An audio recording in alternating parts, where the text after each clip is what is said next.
At the beginning of 1964, radio in this country sounded like this.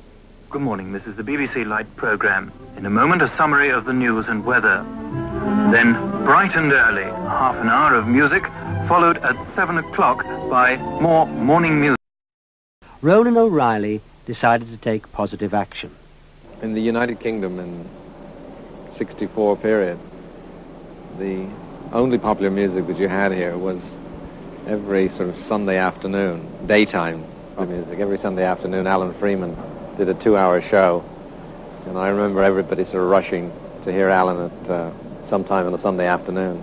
That was the sort of state of the industry at the time. It's Pick of the Pops.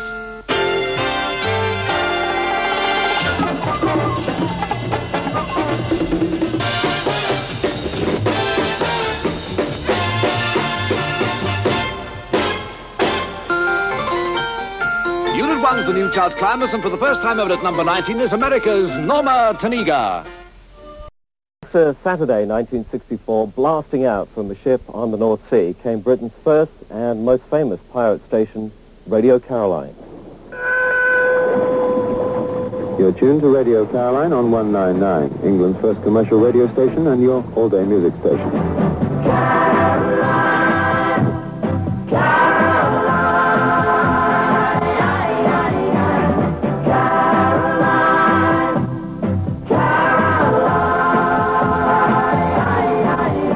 So there's no more token light program pop for a few days at the weekend. No more fading Radio Luxembourg in the evening.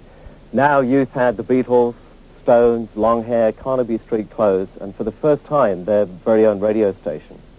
Many of the household names we know today started with the Pirates, people like Tony Blackburn, John Peel, Kenny Everett, and Emperor Roscoe.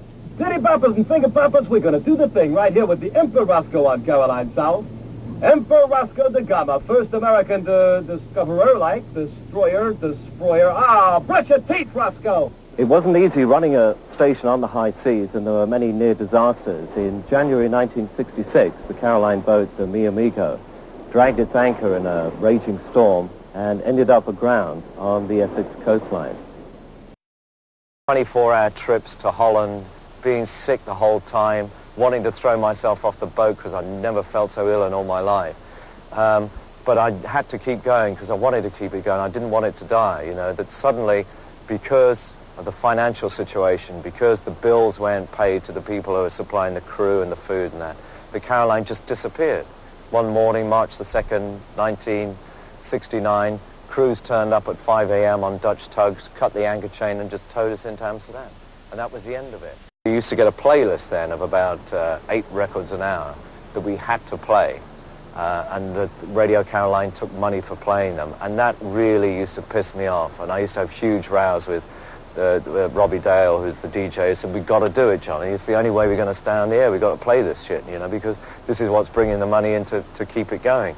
But I just felt that that was, after having had the freedom of playing whatever record you thought was the right record to play at any particular time, to suddenly play some of the awful stuff. I mean, if somebody puts out a good record, you don't have to pay anybody to play it.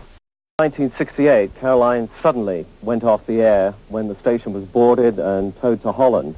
The lady, as she's often referred to, sat in the harbour for a while, eventually was bought, went back on the air, but sadly the Mi Amigo sank in March of 1980.